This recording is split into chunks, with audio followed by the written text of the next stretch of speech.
Miubos og 31.45% ang insidente sa sunog sa Davao City sulod sa unom ka bulan karong tuiga ikumpara sa niaging tuig sa susamang quarter.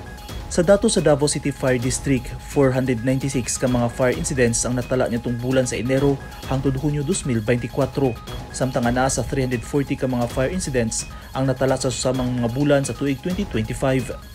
Ipasabot ni Davao City Fire District Public Affairs Unit Chief Senior Fire Inspector Russell Jake Maranyun, usa sa nakitang hinungdan sa pag-ubos sa ihap sa mga sunog sa syudad, mao ang kahibalo ug pag-amping sa tanang Dabawenyo aron malikay sa sunog.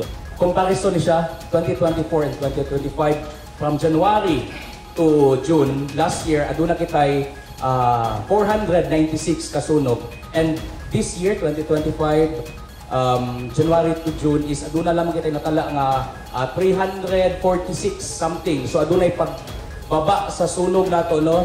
Matod ni Maranyun, padayon ang ilang pakikalayon sa mga barangay aron ipahibalo sa ilang ginsakupan ang mga angay himuon aron malikayan ang sunog. Communicate din sa mga kapitan kay sila ang nakabalo, no?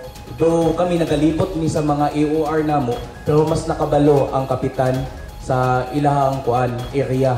So naga-remind di permente gyud nami ginato kuan sir, no, nga bombero sa barangay and also the Oplan Ligtas sa Pamayanan. Naglaom si Maranyun na magpadayon ang pag-ubos sa mga insidente sa sunog sa Davao City sa ulahing 2 ka quarter sa 2025. Eugene Hinutan, Newsline Philippines. Stay safe.